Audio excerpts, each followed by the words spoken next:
So I would like to invite Professor Stein Tønnesson, research professor, Peace Research Institute in Oslo, to chair the session. The session 2 with the South China Sea tensions, and I leave the chair to introduce other the distinguished panelists.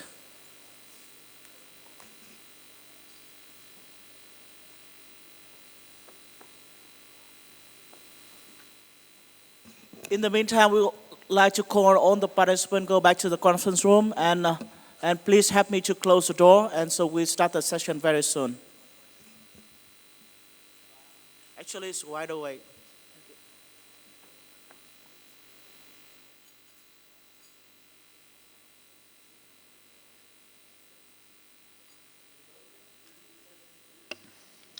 Welcome to session 2, Wither the South China Sea Tensions.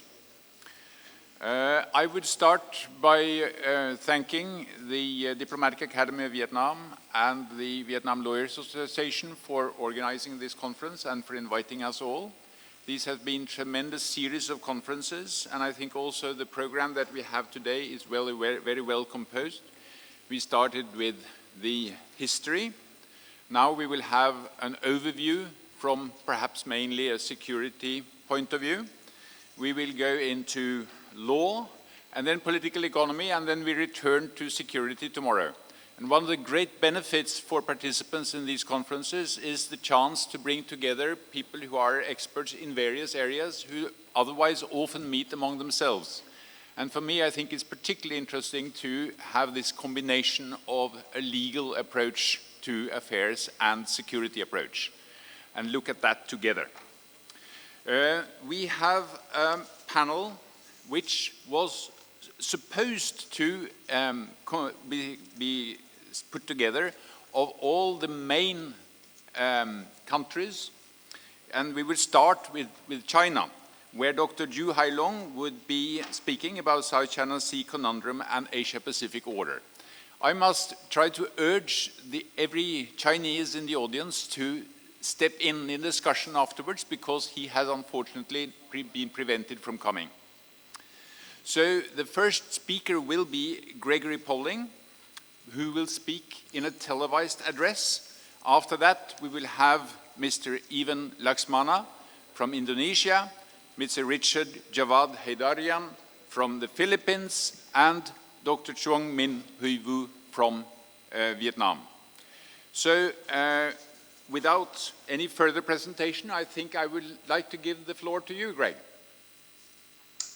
All right, well, thank you very much. Can everybody hear me okay? First off, it's an honor to be remotely with you. I'm sorry I couldn't be there in person. The DAV conferences are always a highlight for me. I'm going to try to give a quick PowerPoint, and hopefully it will not be too painful for everybody being remote and everything. But please speak up if at any point I go out or you want me to back up a slide. Excuse me. Let's try the screen share first.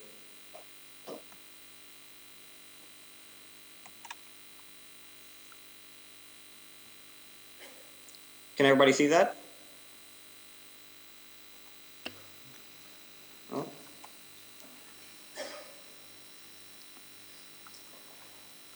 There we go. Okay.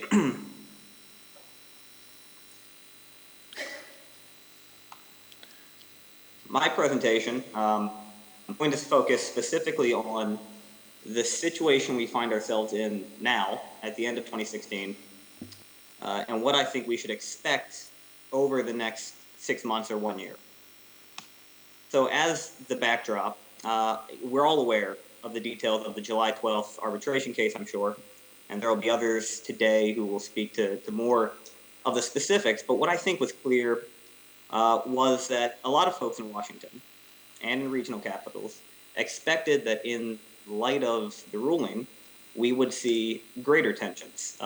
Beijing, given the scope of the award, felt itself backed into a corner and did not have a whole lot of scope for compromise. At least that was the prevailing wisdom. And yet here we are, several months later, and if anything, we see lower tensions in the South China Sea. I think this raises obvious questions. The foremost being, is this merely a temporary lowering of the tension, a temporary détente, driven in large part by an effort from Beijing to avoid diplomatic fallout and the olive branch offered by the Duterte government in Manila? Or is this really a permanent change of the status quo? Are we really seeing, as Chinese leaders like Foreign Minister Wang Yi have said, a turning of the page? Now, in the immediate aftermath of the ruling, we did see a pretty quick diplomatic campaign by China to lash out at those seen as most supportive of the Philippines. Japan, Australia, the United States, Singapore in particular, came in for diplomatic backlash. The statements against the Philippines, by contrast, were fairly muted.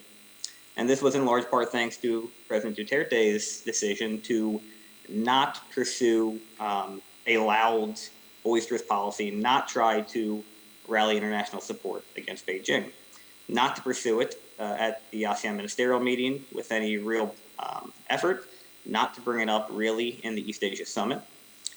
And as a result, what we saw were a number of overtures from the Chinese government suggesting that we've really turned a corner here. We had a statement from Wang Yi that China and ASEAN hope to conclude a framework on a binding code of conduct. Well, I'm sorry, he did not say binding, but on a code of conduct by mid-2017. Following a China-ASEAN meeting, we heard two deliverables. One, that China and ASEAN had concluded an agreement on a hotline to control escalation of maritime crises, and a second, that they would apply CUES, the Code for Unplanned Encounters at Sea, to disputed areas of the South China Sea. This, along with the change in diplomatic volume from China, I think was met by understandable relief in the region and even in Washington. However, we should be clear that these are not really new things. Both the application of CUES to the South China Sea and the decision on a hotline for maritime crises has been agreed to for over a year. This was a restatement of previous agreements. And on the framework of the Code of Conduct, I think this is something where we really have to wait and see. The Code of Conduct has been a grail, a holy grail in the South China Sea for over a decade now. We've seen no real progress toward it. It took over a decade to agree on guidelines to implement the Declaration of Conduct. So I don't think we should jump in with both feet here and assume that all of a sudden we're going to see a binding code. Now, the biggest change has obviously been in bilateral China-Philippine relations. And this is courtesy of President Duterte's decision that he wanted to change the tone, de-escalate, following the Aquino administration's legal efforts, and seek an accommodation with China whereby the South China Sea the ruling would not be set aside entirely. Under Philippine law, that wouldn't be possible, but would not be the starting point for negotiations. And we have, obviously, following President Duterte's trip to Beijing, we saw a large economic benefit to that. We've also seen a change in the status quo at Scarborough Shoal, which was certainly the low-hanging fruit for cooperation here, given that because the court ruled that both states had historical fishing rights, neither had to necessarily compromise on sovereignty to get there. And I'm going to address that in just a minute. But first, I think the obvious benefit to this change in tone from Beijing has been that it has avoided most of the censure that we expected following the July 12th ruling. Before the ruling, we saw a plurality of states, including the entire European Union, saying that China should abide by the rule. Well, saying that the ruling would be legally binding and support its jurisdiction. In the absence of Manila pushing for stronger statements after the ruling, much of that support has evaporated. States have gone back to the middle, and that goes for those states who have been strong-armed into supporting China's position too. Very few have said anything following the July 12th ruling. Most of those states in ASEAN and in the European Union who had made strong statements before made vaguely positive but more neutral statements since.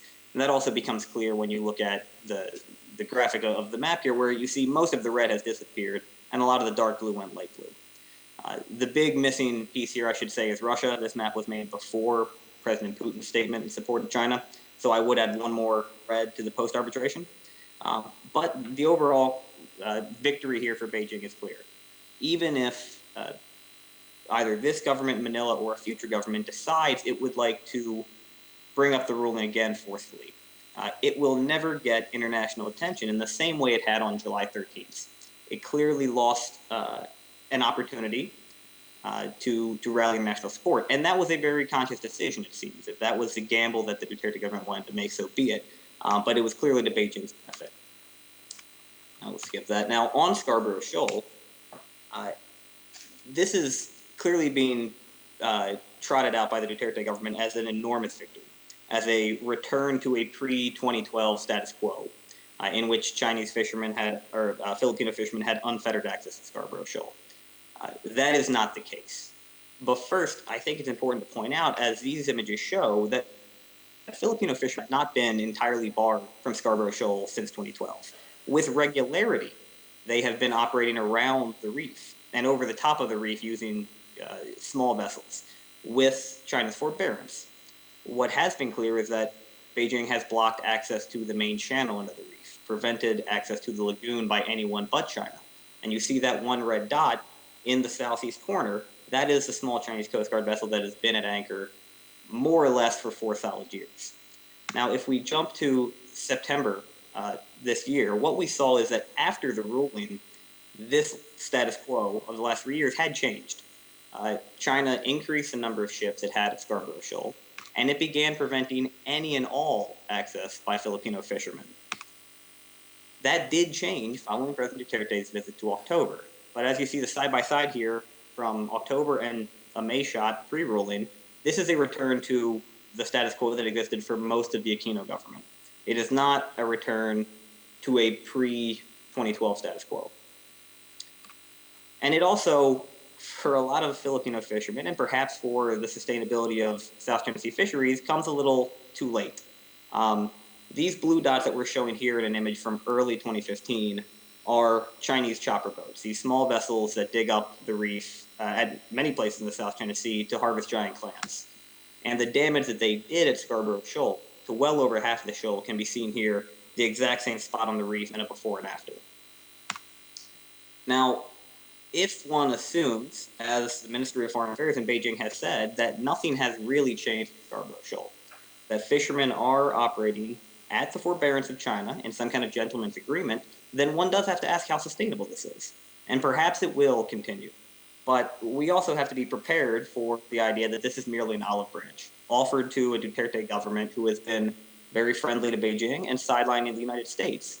But it doesn't necessarily mark a change in Chinese policy, nor a change in strategic goals. The next topic that I think we need to discuss is, amid all of this change in diplomatic tone, what, if anything, has changed about Chinese activities on the ground? Island building, construction of military and civilian facilities. And the answer is not much. I won't go over the numbers again, but China has obviously built 3,200 acres of new land over the last 2.5 years or so. And at the three largest, we are seeing what was for 2 years arguably, Beijing argued was primarily civilian structures, are now clearly turning into naval and air bases. At each of the 3 big artificial islands, Fiery Cross, Subi, and Mischief Reef, we know that China is building hangar space for a full regiment of fighter jets, 24 fighter jets at each feature, along with space for large transport, AWACS, maritime surveillance, even bombers, although the bombers are extremely unlikely given any tactical benefit. Now, since these images were taken in June to September at each of the features, all of the small hangars have been completed, which means that China has not, we've seen no slowdown in the construction of military fortifications at these features.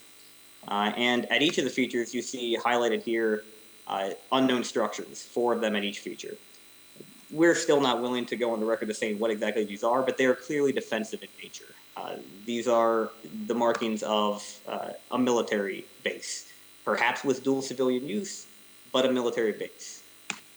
Meanwhile, at the smaller features, we continue to see smaller scale fortification. Quarteron Reef has been turned into basically a listening post with high frequency radar looking south toward the Strait of Malacca. the Lombok and Sunda Straits and Singapore. At each of the others, we're seeing other efforts to boost maritime domain awareness. And the result is that today, to the best of our knowledge, China has air coverage, shown in white here, of nearly the entire South China Sea. Yellow is the radar, and green are the missile emplacements that we know exist, and these are likely very conservative estimates. The obvious missing piece being Scarborough Shoal to the northeast.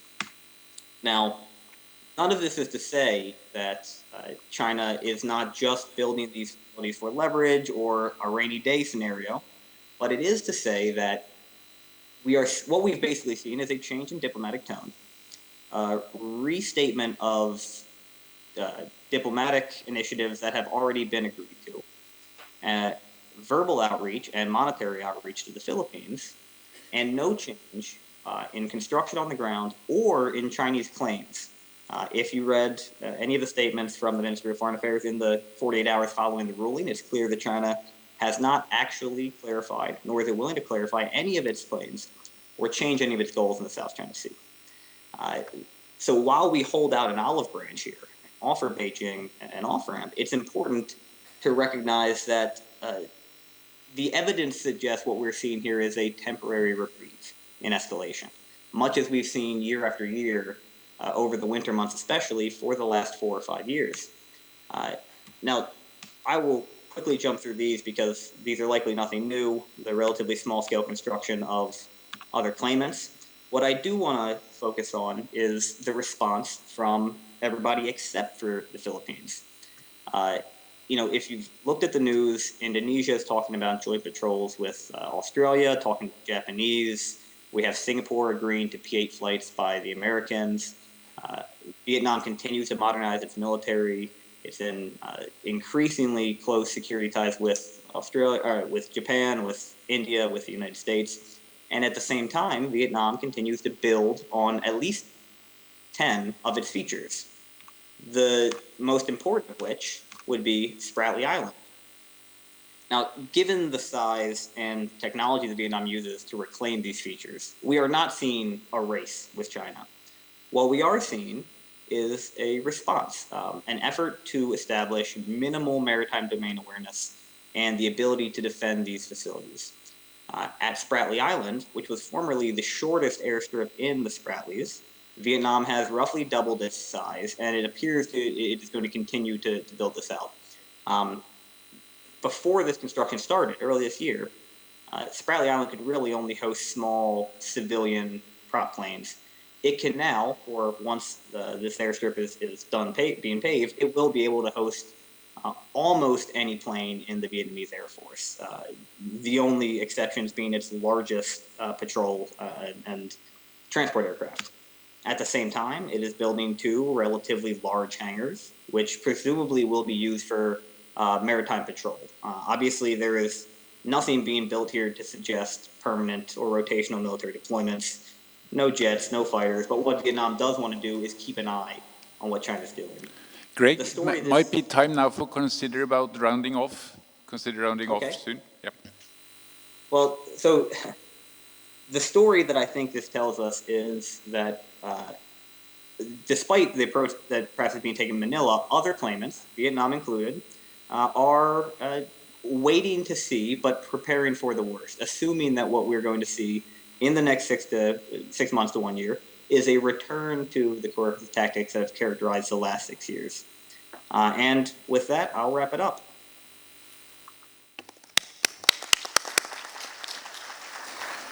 Thank you very much, Gregory Poling, for a wonderfully illustrated overview of the current situation. And I think the Maritime Transparency Initiative has done so much to enhance the public knowledge about what is happening in the South China Sea physically. We will now turn from one non-claimant perspective to another and have the introduction by Mr. Ivan Laxmana, researcher at the Department of Politics and International Relations, Center for Strategic and International Studies in Indonesia. Please. Thank you. Is there a clicker that I can use?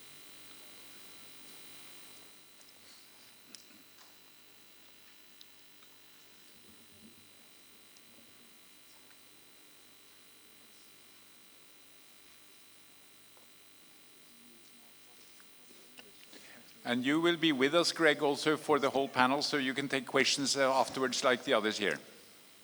That's good. Yes. Yes. Perhaps you could start. I could just start without the something. slides? Yeah. Okay, sure. While we're waiting for the slides, I guess I just want to say that, first of all, thank you for having me. I'd like to thank the conference organizers and the Diplomatic Academy of Vietnam for having me. This is my first time here in Nha Trang, although I've been to Vietnam a couple of times. So today, again, the slide is not here, but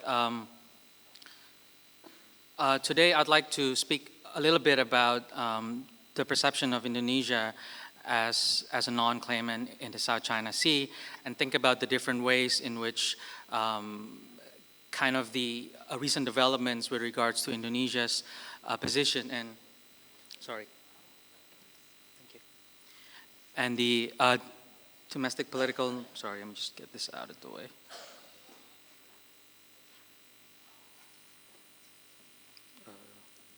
Okay. No, it's okay. It's okay. Sorry about that. So I'll speak a little bit about Indonesia's perspective about the South China Sea as a non-claimant, and then I'll get to some points about Indonesia's president's sort of new maritime vision, and then I'll speak a little bit more about Indonesia's South China Sea approach in particular, and then we can sort of talk more about what it means for the South China Sea, what sort of solutions we can think about, and I think it needs to be said, I think there's some need to re-examine what we think we know with the changing of the US presidency under Trump. So as far as Indonesia is concerned, the South China Sea isn't the only problem in its maritime environment. Issues like maritime piracy and illegal fishing remains pretty high. Regionalism amidst economic integration and competition remains pretty high. We also have serious problems with returnees from ISIS that are sort of reigniting the old flames of terrorism in Indonesia, as well as, in fact, as of yesterday, there was a bomb attack at a church in in Eastern Kalimantan, which is the third attack this year by ISIS sympathizers. And at a time when all of this is happening, I think maritime disputes and flashpoints of conflict, while sort of high in Indonesia's agenda, it's not as high as it should have been, mainly because I think the armed forces under the current president is sort of undergoing significant internal changes. And for now, I think there's a sense of growing conservatism among the armed forces and a sense of inward looking, I think, that plays a significant role in how Indonesia thinks about its strategic environment. So, sorry, that was too fast. Okay, so anyway, just to skip ahead from the global maritime fulcrum, essentially under the current administration, President Jokowi remains committed to the idea that Indonesia should become a global maritime fulcrum. In the East Asia Summit in 2014, the president mentioned that there are a few key pillars to this potential doctrine, half of which are very much domestic in nature. It talks about maritime culture, it talks about maritime connectivity, it's about infrastructure and all that. Right now, there's a process underway to create the first national ocean policy.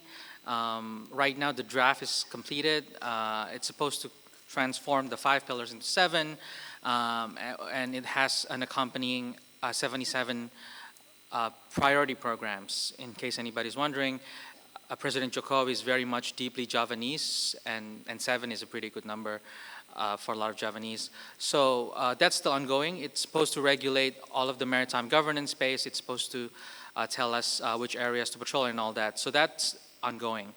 But that as a big background in terms of how Indonesia sees its regional environment under the current administration. However, I think the key point about the global maritime fulcrum is that it is a geopolitical concept, but the implementation is very much a domestic political issue. And I think the same can be said about Indonesia's approach to the South China Sea. So in the map that you see in front, on the left side, is actually a map that was confiscated by Indonesian Navy authorities from Chinese fishing vessels that showed what China claims to be a traditional fishing ground. So it's a map that was published in '94, I think, and it's been used by Chinese fishermen, at least the ones that we can apprehend in our waters. And as you can see, what China claims to be traditional fishing grounds overlaps with what we claim as our maritime exclusive economic zones. And on the right side, the pink area is where the maritime exclusive economic zone is, and which part is overlapping with China's dash line claims.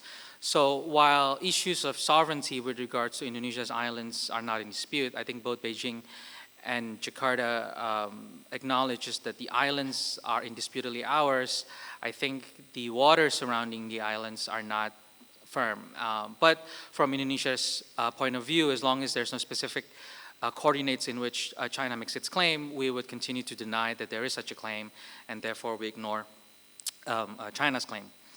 But for a lot of people, I think the Natunas provide the red line, at least from the perspective of a lot of the military officers. Right now, apparently the red line is not in the exploitation of marine resources, but it's in the exploitation of hydrocarbon resources. Right now, as far as we can tell, China has not challenged our claim in terms of exploiting the gas and oil around the Natunas. But if China does make that claim or challenge our right to do so, I think that's where our red line is supposed to be crossed. Now, I have to be clear, I don't think a red line in Indonesia's security thinking means that there's going to be a military action, but I do think it would significantly change Indonesia's diplomatic stance against China, hopefully at least much stronger than it should be.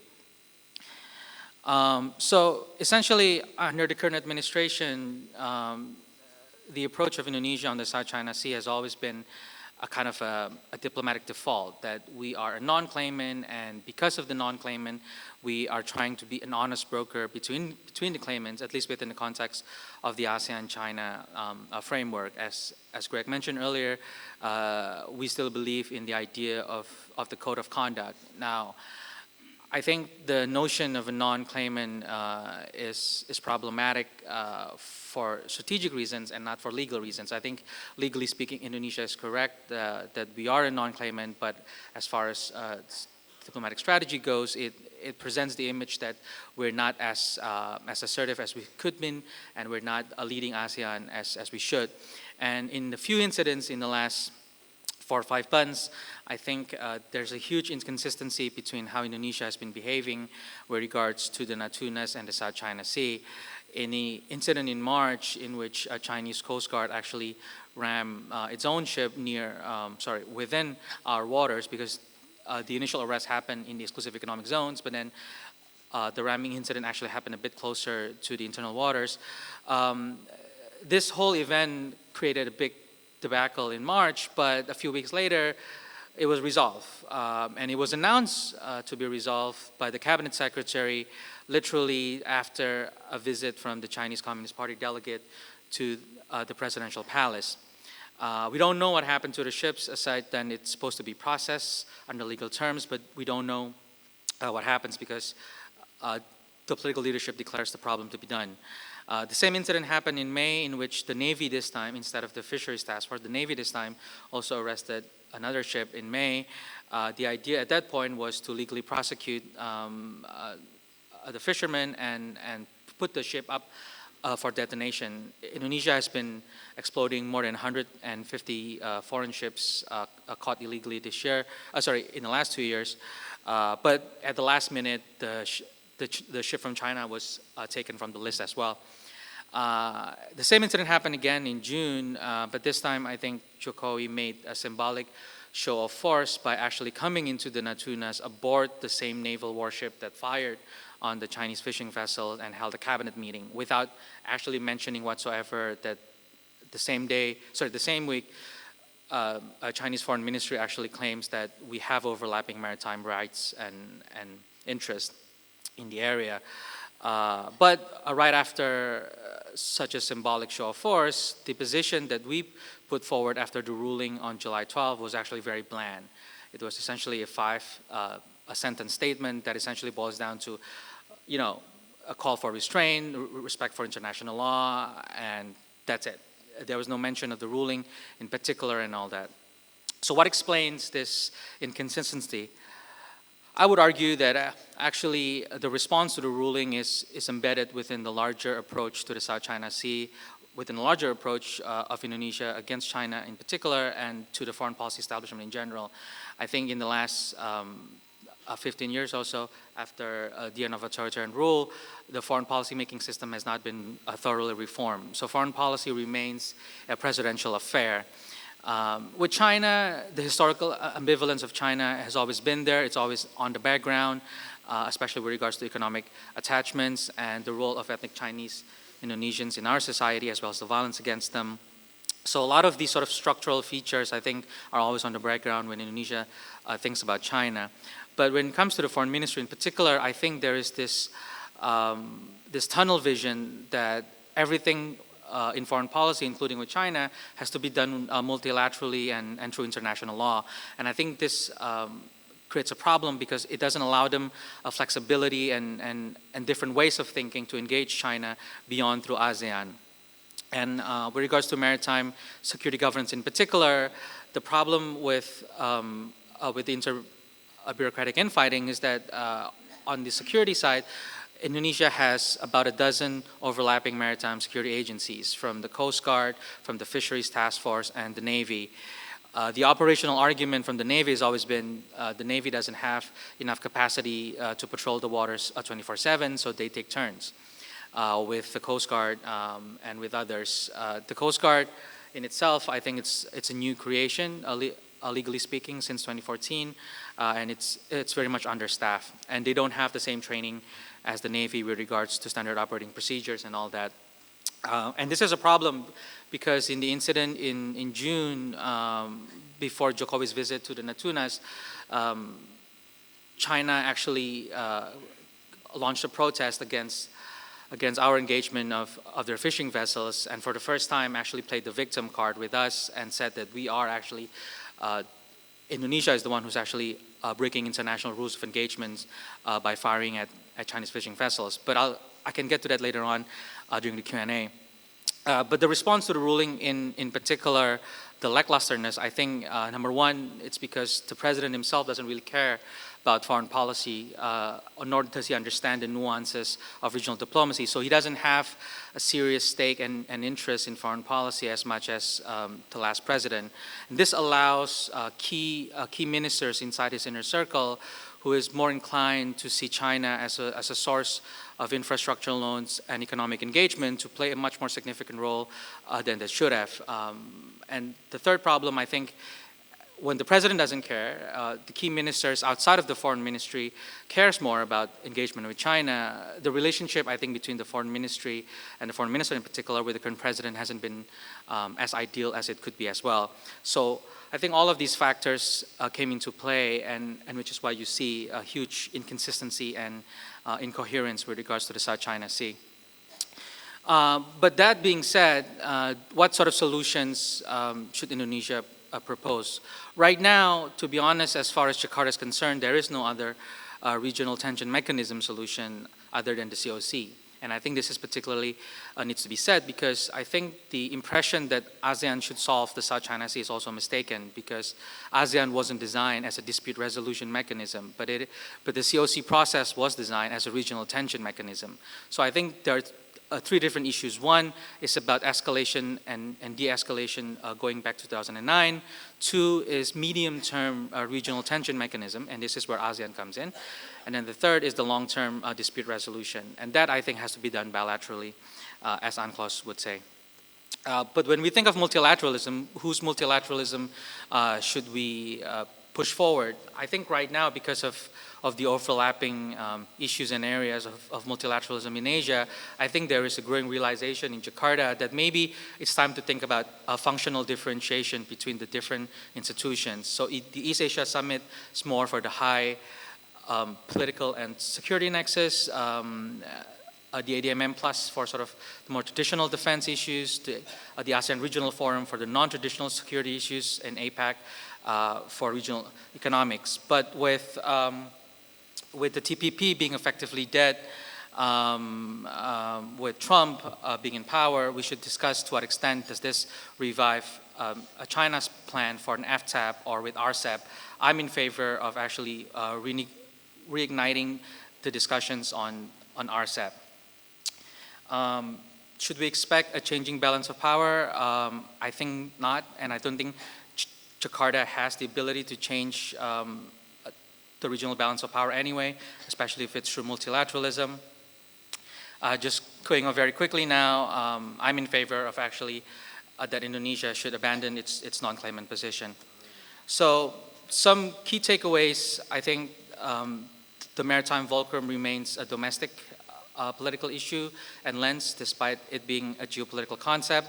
I think Indonesia will continue to underbalance against China, and it will continue to approach the problem of the South China Sea incoherently and inconsistently, but will always favor, at least at the official level, on multilateralism and international law. And then we can talk more about this, about the nature of ASEAN-China relations and Asia policy under Trump. Thank you.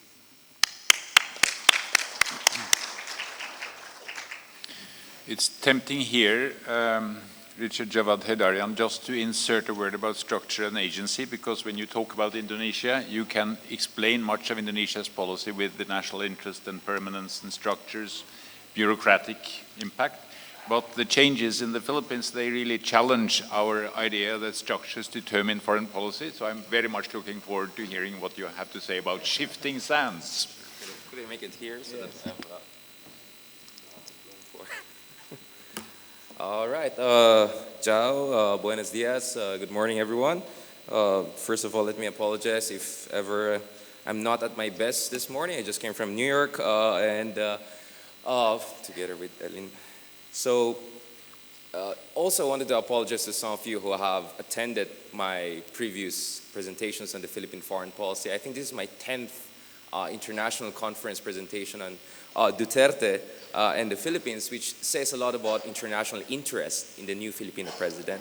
I think in the past few months, we have seen two major black swans, game changers. One is in the case of the Philippines with the election of an outside-the-box candidate like Duterte, and of course in the case of US with Donald Trump. I think the world should thank the Philippines because Duterte provides a dry run of what could come under Donald Trump presidency, despite some significant differences between the two leaders. I still think they're very similar in many ways, and that is why we can trace what could happen under US, but also looking at what's happening in the Philippines. I think President Duterte himself also looks forward to the presidency of Donald Trump, and he was among the first person to congratulate Donald Trump and say that in many ways we are alike. We also cuss, although I'm not sure if that's true with Donald Trump. And of course, he said, I'm just a molecule in comparison to Trump, which says a lot about how much respect he has for Donald Trump. So I hope he stops his tirades against the United States. We also now see that domestic shocks could very much affect foreign policy. And I'll show that to you in coming minutes under the case of the Philippines.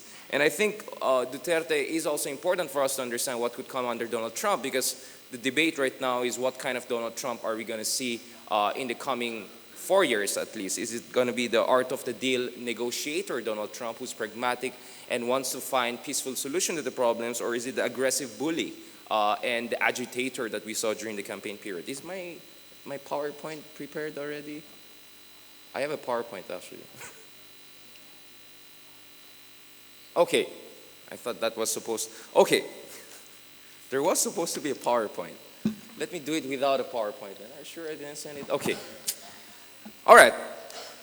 So, over the past 5 years under the Aquino administration, we saw the Philippines transforming its strategy towards China. Previously, under the previous administrations of Ramos and Arroyo, we had more of an equilateral balancing strategy, which was not that different from other ASEAN countries. So in short, we always wanted to hedge our bets. We wanted to maintain strong economic relations with China, while at the same time maintaining strong American military alliance to make sure that we check China's territorial ambitions.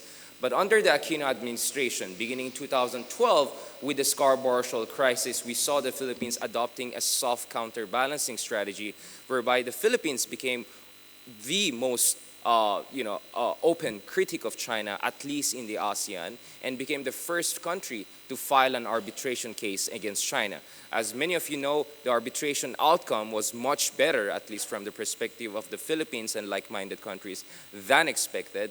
And of course, if the arbitration award came earlier, let's say during the Aquino administration, or under a preferred candidate of his, perhaps Mar Rojas, we would have seen what I metaphorically call the Nicaragua option. Of course, there's significant difference in the ICJ case between Nicaragua and US on one hand and the Philippine case versus China. But what I meant was that if President Aquino was still in power and the arbitration award came out, most likely would have seen an aggressive diplomatic effort by the Philippines to mobilize the international community against China, to push for passage of resolution at UN, to push for strong statements in G20 summit, in ASEAN summit, among others. You would have likely also seen the Philippines leveraging the arbitration award to call upon the United States, the Japanese self-defense forces, among others, to also conduct what they call free-enough navigation operations. And most likely you would have seen the Philippines openly calling upon Vietnam, Indonesia, and other countries to also put a legal warfare option on the table, if not provide them direct assistance. But the election of Duterte completely changed the game. In fact, there was nothing surprising about Duterte's foreign policy if you bothered to follow his statements over the past 6 months. The fact that I can do it without PowerPoint just shows how many times I've done it. The thing is this, Duterte was very clear from the very time that the campaign period in the Philippines started, the presidential campaign, that he wanted a different course of action when it comes to China. In fact, in around, I think, March or May, few months before the election proper, he said that if China builds me a train from north to south, I'm willing to shut up on specifically the South China Sea issue. Few days after he won the elections, he said, I want a more independent foreign policy. And he made it clear that what he meant by that is less dependence on the United States. Throughout the campaign period, he made it very clear that he wants more restrictions on American military presence in the Philippines. And we know, as far as Duterte is concerned, he has a long history of resentment towards the United States, and he actually acted upon his resentment. In 2007, he blocked the Balikatan annual joint military exercises between the Philippines and the United States. He never allowed America to conduct drone operations in the Davao airport. So he has a long record of resentment towards the United States. So there was not much surprise about what he did. The problem is that the international media always quoted his most outrageous statements. Like, for instance, when he said, I'm going to take a jet ski, go to the islands and plant a flag, and immediately the impression of the world was, oh, this guy is going to be tough on China. What the world missed was 2 paragraphs before that, when he said there's no point in confronting China, that's going to be a suicide for the Philippines, everyone is going to die, what am I, a fool? And then said, maybe I'll just take a jet ski in jest, and I'm going to plant the flag. So I think for people who really followed Duterte over the past few months, beginning the presidential election period, we're not surprised at all by what happened after his inauguration. In fact, few hours after his inauguration, he made it clear, I won't flaunt and I won't taunt the Philippine arbitration case. And over the past few months, we see the Philippines tilting more towards China. I won't call it pivot to China, but at least tilting towards China and distancing itself from the United States. The very fact that President Duterte refused to raise the arbitration award in the ASEAN summit, the very fact that he didn't put the arbitration award at the center of his visit to China, and the fact that he didn't also aggressively mention the arbitration award during his visits to Vietnam, to Indonesia, to Japan, among others, shows that for President Duterte, he always had some doubts about the utility of the arbitration award. In fact, in a March interview with CCTV, he made it very clear that he doubted whether the arbitration strategy was the best way forward for the Philippines to get a comparably favorable strategic outcome. In fact, he said that at the end of the day, you cannot implement the arbitration case. It's not enforceable. So what's the point about it? And he's more focused on pushing for engagement with China and getting more development assistance from China. And that's exactly what he did during his visit to China, where he brought home $24 billion in pledges. Nonetheless, does that say that the Philippines is now jumping from one camp to the other? I don't think so, not necessarily. If you look at President Duterte, he has made a lot of very tough statements against the United States over the past few months. But I think that should be put into context.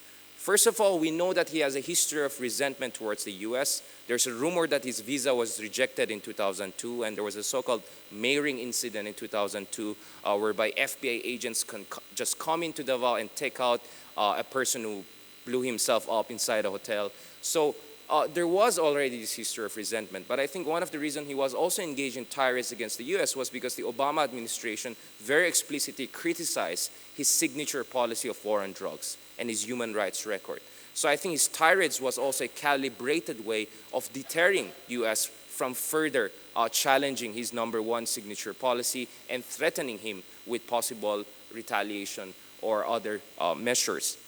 Now, I think a part of his tirades against US was also a calibrated measure to signal to China that he's a different kind of Filipino president. He's not a proxy of US, he's an independent leader, therefore he can strike a deal with China.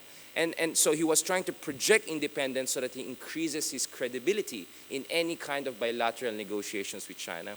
So I think this is the context that we have to look at.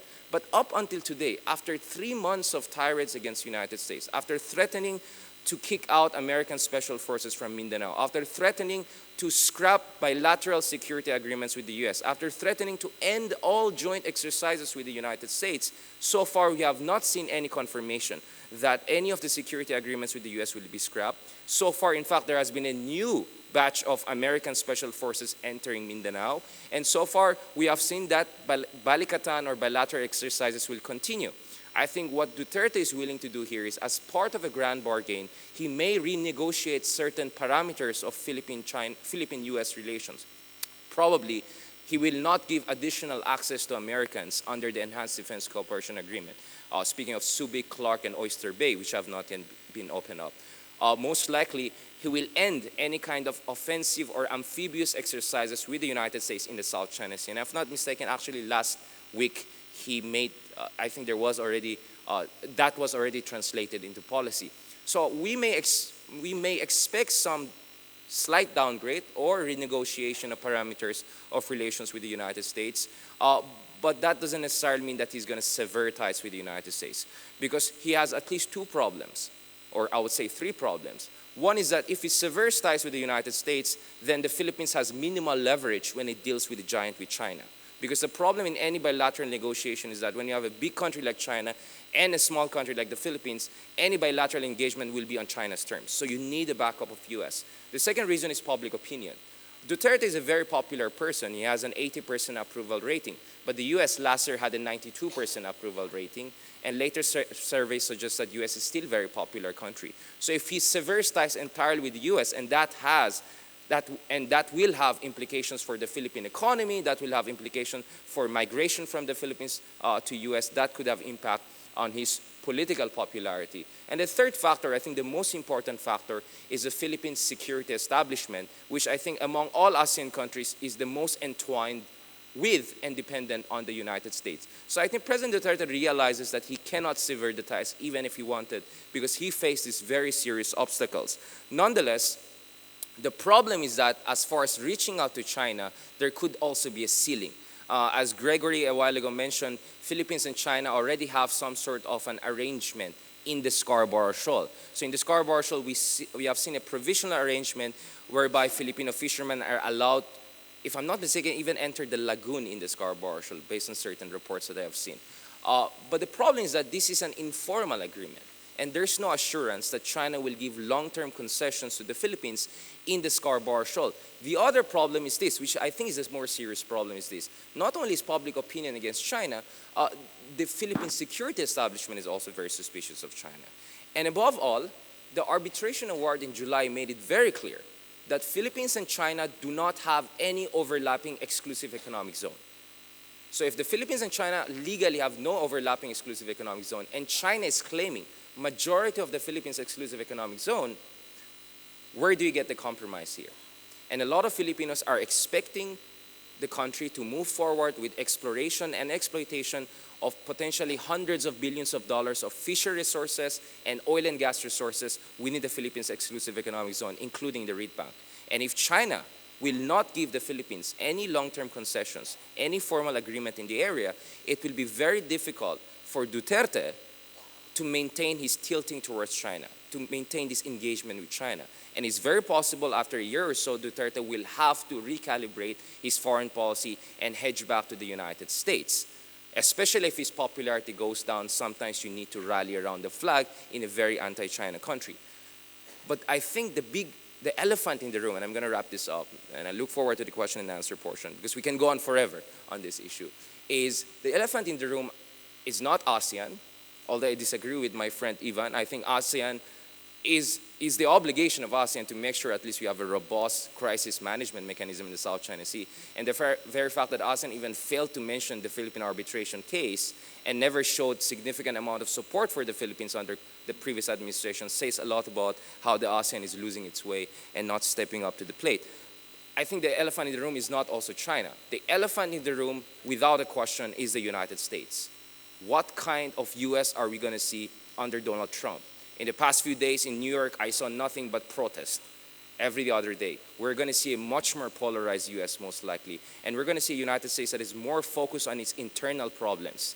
We saw a revolt by the white working class who have brought Trump to power. Sorry for the Freudian slip. Trump to power. And these people expect certain major reforms at home, from the Obamacare to the Immigration Act, among others. So we may see a much more neo-isolationist or introverted America. And the other problem is this: even if Trump wants to have a more proactive foreign policy for US, what kind of Donald Trump are we going to see? Is this the Donald Trump that gave a gracious victory speech? Or is it Donald Trump that we saw during campaign period and we often see on his Twitter account? And this will have huge implications for the region. So just to wrap it up, I think a Donald Trump that is a negotiator is good and bad. Because if Donald Trump wants a grand bargain with China to get concessions on free trade and business, that could mean that he's willing to give concessions on the South China Sea. But at the same time, if Donald Trump is an aggressive bully, then that could also mean an unwanted escalation in the region. And we don't know how much experience and how much strategic patience he has in order to deal with the issue. From a positive standpoint, if Donald Trump is going to be a negotiator and a pragmatic person, he may actually contribute to dying down of tensions in the South China Sea. And if Donald Trump is perhaps the aggressive bully, for some people that's a good thing, because that means that finally there's going to be some meat put to the substance of pivot to Asia, because under the Obama administration we have seen more rhetoric than substance. Perhaps under Donald Trump we're going to see more aggressive American military footprint to check China's ambition. So on that note, thank you very much for your patience. Look forward to question and answer portion. Just for the sake of it. Thank you, Richard Javad Hidarian, for a spirited and very clear presentation about the current situation, even without PowerPoint. We are going to talk a lot, I think, at this conference about Duterte and Donald Trump. Vietnam also has a fairly new leadership, although we don't talk that much about that. And I'm also will be very curious to hear from you, Dr. Chuang Min Hui Wu from the Saigon Center for International Studies, about your concept of struggling co-evolution. I remember from the Vietnam War there was much talk about talking while fighting, and now you will talk about co-evolving while struggling. Please. Thank you very much for having me to this conference, and then also thank you for my first and second and third panelists, which to help me a lot of to clarify many things, which I partly agree and another partly disagree. So I would like to use my 20 minutes and focusing on only 4 points, which I think is very important. The first point is that the landscape after the arbitration. So we have the, like Richard mentioned in his talk, we have the very big victory, over-expected victory result of after the arbitration. And after that, the discussion here in Vietnam that, okay, we can take this advantage from the victory of Philippines to do many things, even legal, policy, diplomatic option. But not only Vietnam, but also many countries in the world are following the victory of the arbitration case study result could be think about many things. Maybe some kind of coalition, diplomatic coalition, legal coalition, and all of country try to bring China in the court with the same Philippines did. But in the end of the day, what we have many discussion options, but a little action in the reality. And that surprised not only me, but also many people. So there's many explanations for this phenomenon. So some say that's because of the newer President Duterte, because of this, because of that, because of the G20 summit in China, or because of the election in the US. I would like here to not talk directly about policy direction. Instead, I would like to try to make the thing more philosophical, more abstract, by thinking about the term we use in the IR theory. So for a long time, between rising power and establishing power, we discussed about the policy or the strategy of the middle and small country. So after the Cold War, there's maybe two terms very popular. First of all is some kind of we call balancing and pen-working. So balancing means that they toward the rising power, the country, the middle, the small country try to make something, make alliance with another outside country to build up our military capacity to overcome the threat. And bank-working means, okay, toward the rising power, the best strategy of you is you go and rely on this country. But the reality in the Southeast Asian, they reflect the theory of two directions. What we heard in the last 10 years is the term what my friend just mentioned, that we have some kind of strategy of hedging. And hedging, there's many terms, many definitions of hedging. But the one thing that makes very clear, that hedging means that, okay, the Southeast Asian countries tend to cooperate with China in economic terms, but enjoy the security umbrella under the U.S. leadership in the Southeast Asia and in the Pacific. But the situation right now is partly not reflect the hedging thinking and hedging strategy. We think that many countries in Southeast Asia not only partly cooperate with China in economic terms, but also political and military terms. So look at the trip of the Malaysia president, Prime Minister to China. After that, they have the defense commitment, defense agreement between two countries. Vietnam has out with China some kind of defense cooperation, and another country in the Southeast Asia.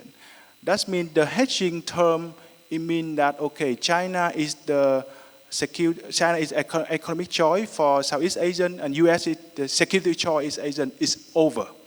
It's over. We need another term to explain the situation right now. And the situation, the landscape after arbitration, I would like to suggest my term is what I call struggling coevolution. That means in the Vietnamese, in the party document, we have the principle đối tác and đối tác và đối tượng, partnership and objective. So in the objective could be have some element of partnership, and in the partnership has some element of objective. That means you can cooperate in many ways, but in this way, the cooperation you can fighting and you have some struggling element. It is that, and the struggling coevolution could be explained the situation after the arbitration that no country had challenged China. No country, despite of the victory of the Philippines, despite of that China is total loss of the game, the legal game in this case.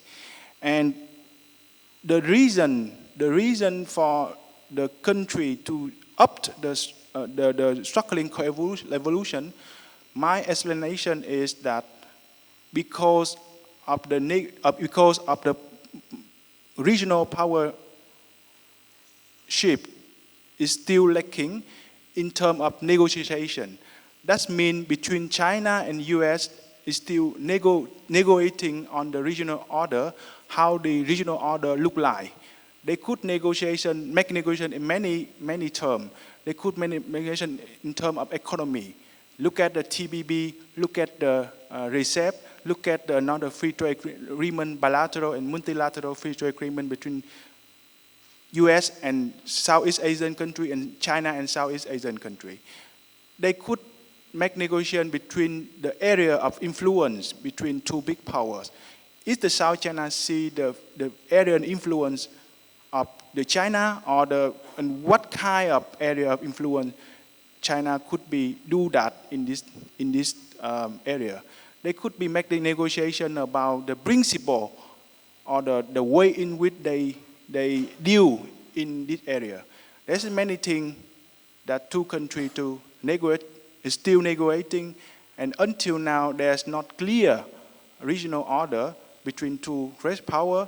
That's why the small and middle country try to live with that, live with uncertainty, but try to struggle or try to fight again what they are facing, and challenges are the not so positive element of this negotiation.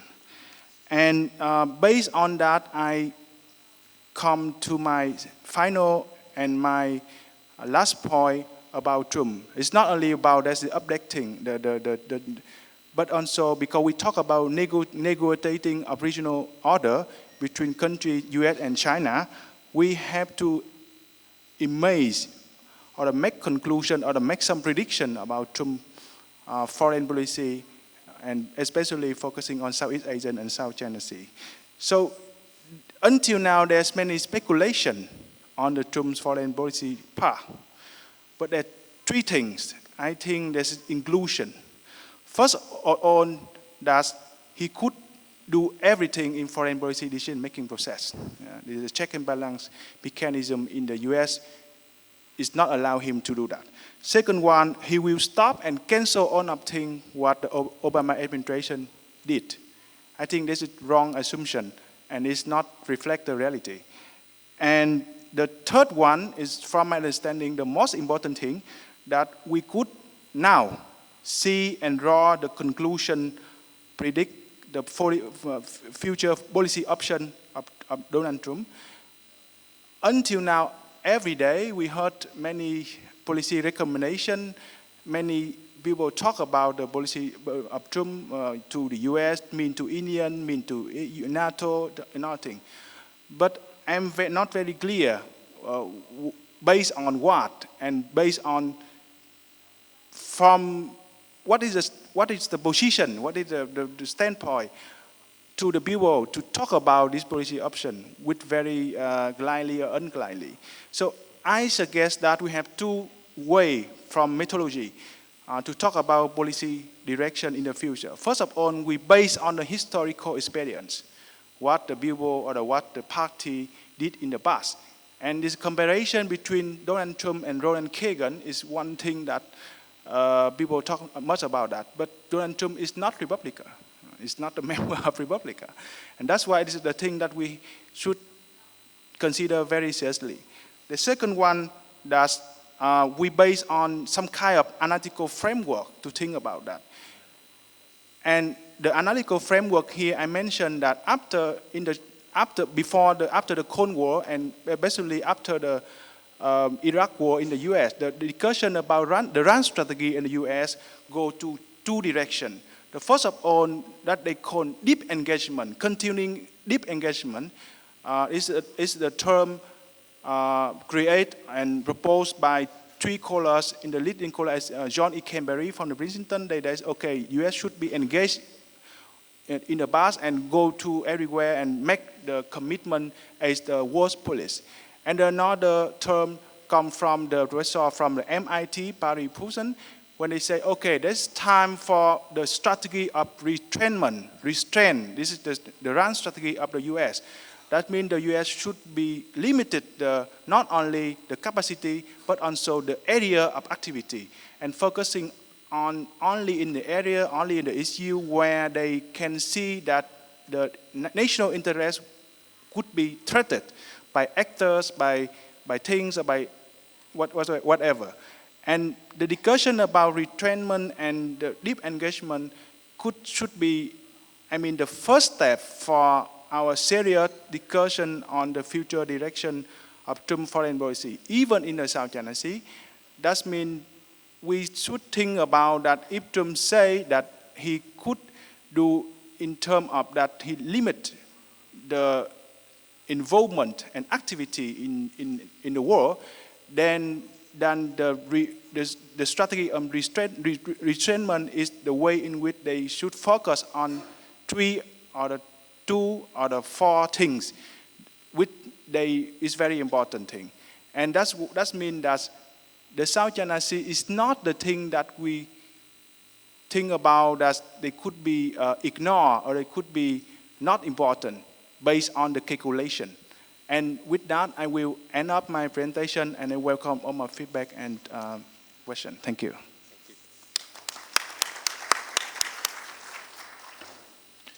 Thank you to all 5 speakers. The question that was asked of this panel was whether the South China Sea tensions.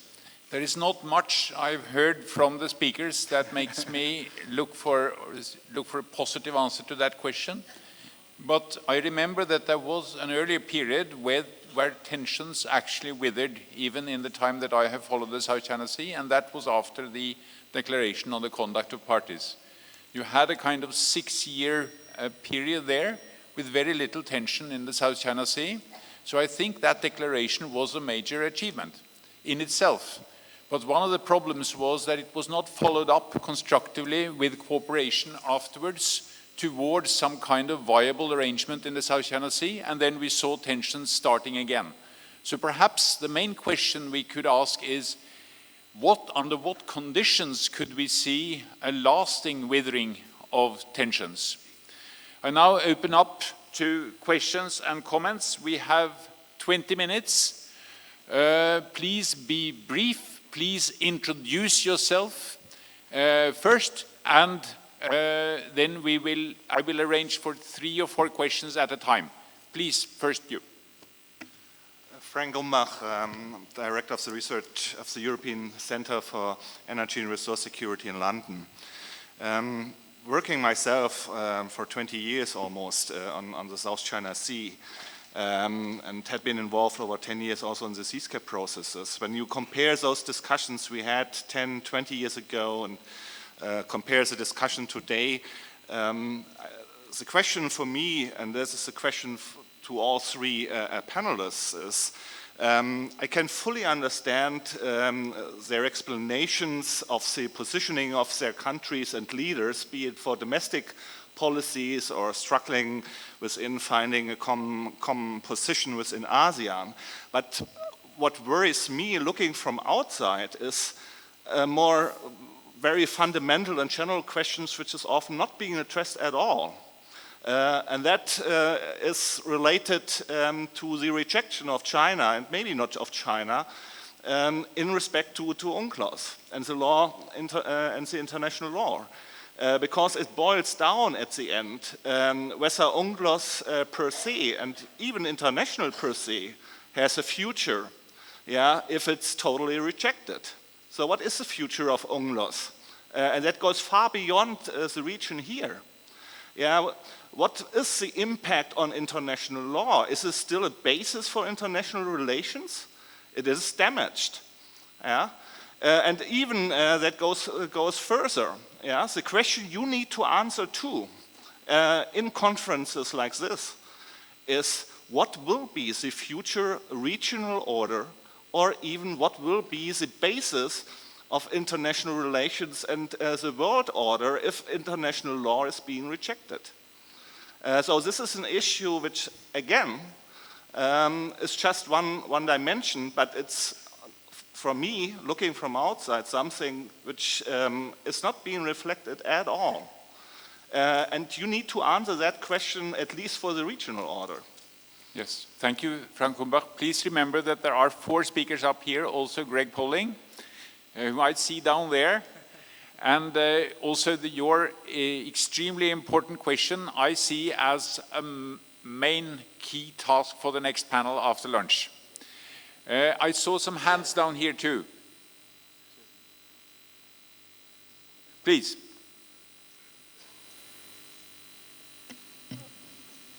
I wanted to first compliment, Michael McDevitt from CNA, compliment all of the presentations. They were very, very thoughtful and helpful. My reaction or comment for Mr. Hedarian is I think he identified the wrong elephant in the room. He argues that the President-elect Trump is the elephant. And it seems to me that at least what we know so far, and I'm previewing a little bit of what I'm going to talk about tomorrow, but what we know so far, Mr. Trump's bone to pick with China has to do with trade and jobs, not the South China Sea. And in fact, his commentary about looking for allies to do more to help themselves suggests to me, or at least implies to me, that if you expect, it would be rash, I think, to expect a Trump administration to come riding to the rescue in the South China Sea, absent a dramatic change in behavior by Beijing. And so I think the real elephant is, in fact, China. And the elephant there is how long can Mr. Duterte continue to play two-card Monte and shuffle the eggs back, or the shells back and forth, and say, see where you can do it, before Beijing suggests that, or thinks that perhaps he's playing them for a fool, and loses patience. And so it seems to me that's the real elephant in the room, is when will Beijing decide that being taken advantage of by Manila is not worth the cost. And finally, Greg, one little thing you might want to clarify. I think that you didn't mention that those Sukhois that you had listed showing on the hangars on the islands are all photoshopped in. Those were not 24 real airplanes that you had on your photos there. I use my prerogative, I think, to let Javad Hedarian answer this immediately, and I ask the panel members to keep the question of the impact on UNCLOS for the last round of answers, because it leads so nicely up to after lunch as well. Please. Yeah, I'll try to be very quick. Well, on the issue of UNCLOS and the relevance of that, that's why we're waiting for the next panel of real experts. Dr. Beckman is there, so I'm sure he's going to give better answers on that issue. But someone coming from the Philippines who filed the legal warfare, let me tell you very honestly, there is a level of frustration. You could ask people, even the foreign ministry of the Philippines, and they'll tell you that they feel frustrated, because this was a historic opportunity to mobilize international support and put pressure on one country that has actually ratified the UNCLOS in 2016 to comply with it. But the problem here is that, was there an ASEAN consensus on it? There was not. There was not even a mention of it. America itself, after the arbitration case, immediately the Obama administration dispatched Susan Rice to Beijing to do damage control, which sent very mixed signals, and US called for calm and patience. European Union, which I visited last month, and I talked to people from the Mogherini office, they also had a very tepid joint statement. I was very disappointed by the statement of EU. So our folks from EU, your moral ascendancy is also under question here. So if you're a person like Duterte, the commitment of your allies is questionable, the region is not behind you, and probably it was only Japan who openly and explicitly called for compliance. You know, when you're not getting much love from the world, it was quite unfair for the world to expect the Philippines to continue its previous confrontational policy, which without a question led to more bilateral tensions. So I think in the absence of international support, robust support from allies and the region, it was unfair for us to expect the Philippines alone would go forward. So does that sound I'm trying to justify Duterte? Maybe to a certain degree. I think there was some wisdom to what he did in terms of rebalancing his strategy towards China. But you know, the arbitration award is still out there. It's not like it disappeared. Down the road, claimant countries, other concerned parties can still cite and invoke the arbitration case to mobilize pressure on China And the hope of countries like the Philippines is that the arbitration award, while China will officially and formally reject it, at least in its bilateral negotiations will at least partially and informally implement it, at least certain aspects of that. For instance, we are looking forward to a joint fisheries agreement in Scarborough Shoal, because the arbitration award made it very clear Scarborough Shoal grounds are traditional fishing ground for multiple countries. So this is the more realistic option we're looking forward, because you cannot separate law from power, and the US too, which brings me to the second question.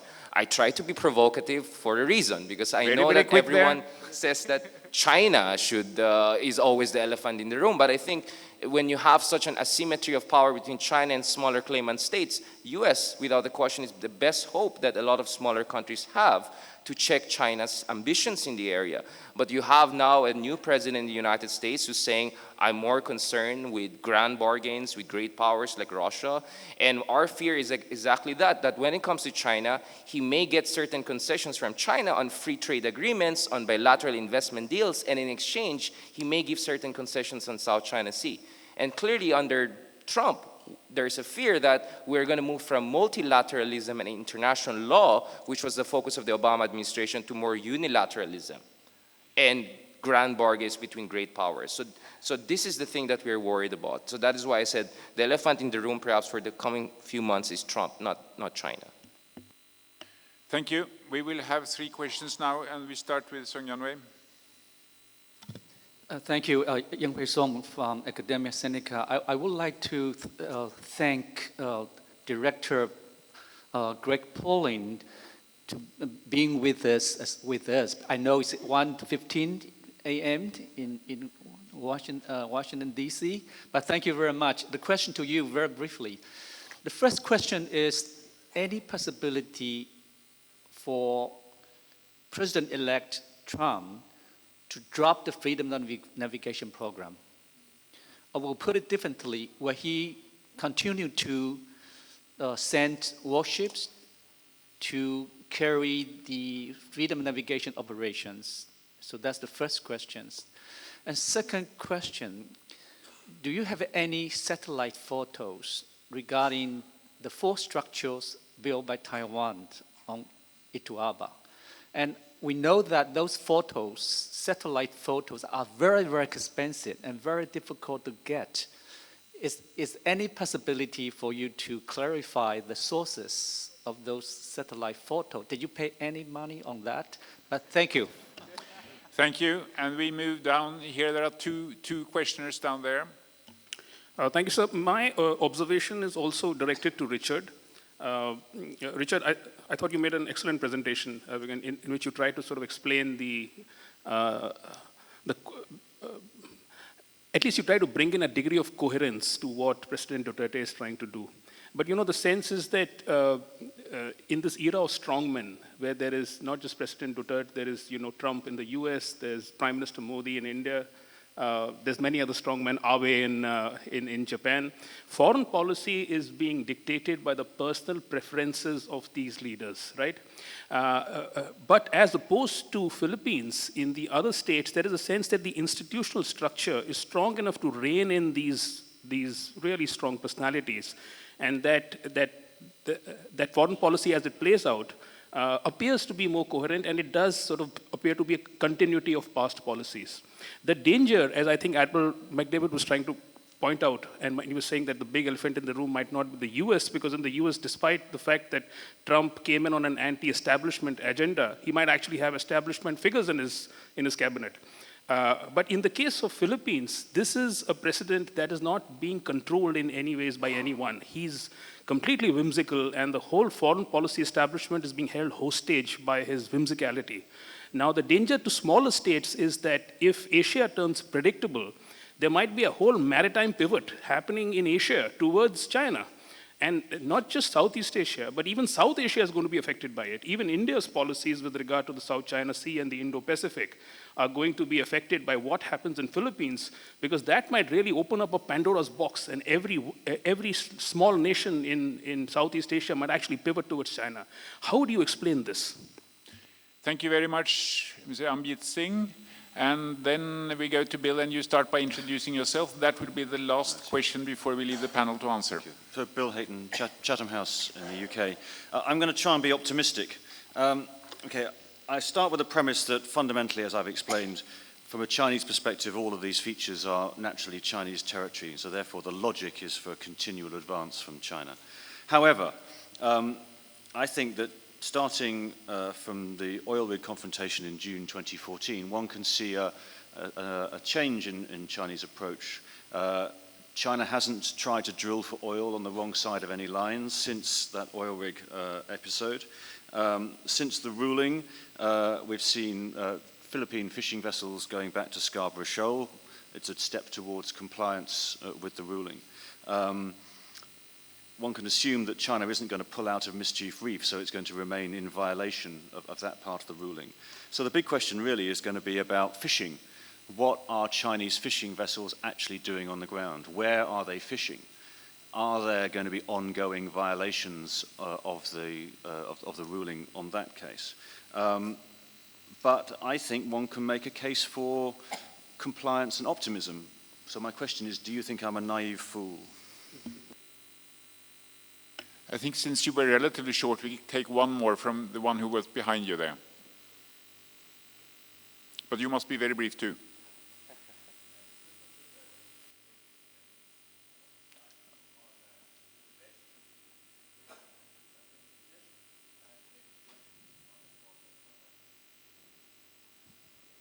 So, sorry. Christian Schulteis, University of Cambridge. I wanted to ask you on the relationship between the negotiations of the Code of Conduct and the tribunal's decision. So one problem with the negotiations on the Code of Conduct is the question in which area the Code of Conduct should not apply. Now, the decision of the tribunal has clearly an impact on how we conceptualize legally the South China Sea areas.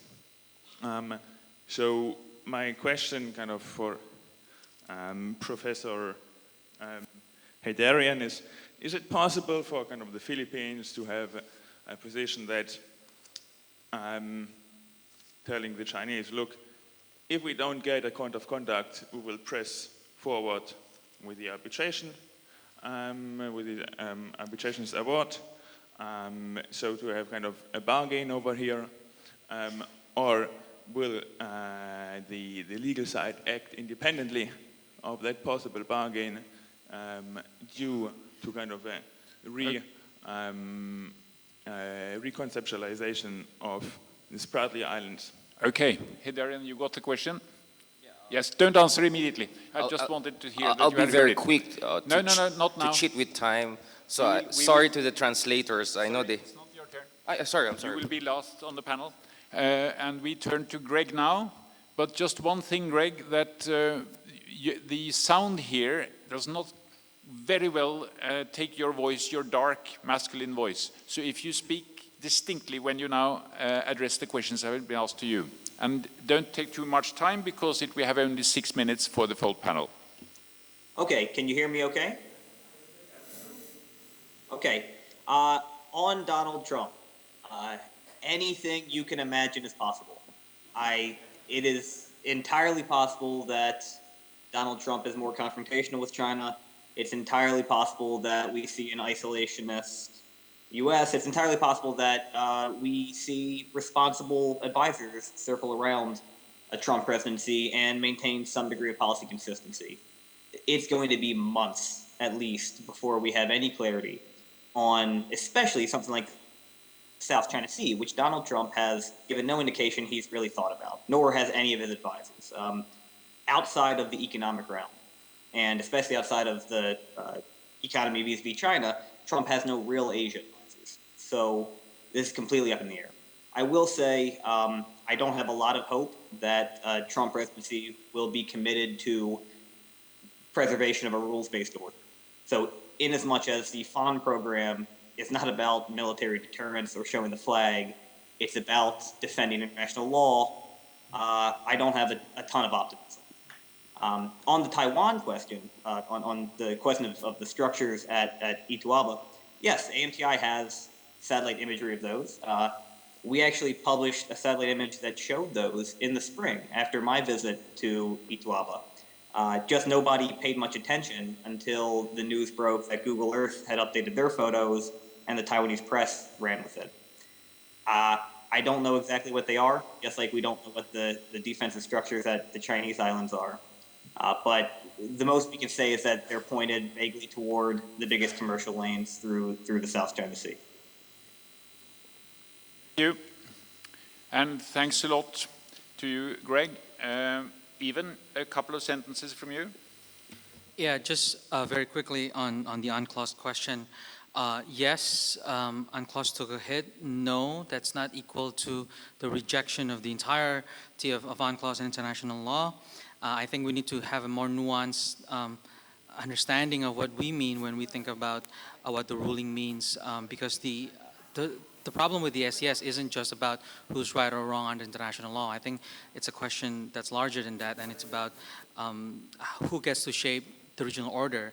And if the issue is about regional order, then international law is only one element of the equation, and we should not think of international law the way that some people in the region, including my own foreign ministry, thinks about it as the savior. As long as the international law says this, then we'll be good.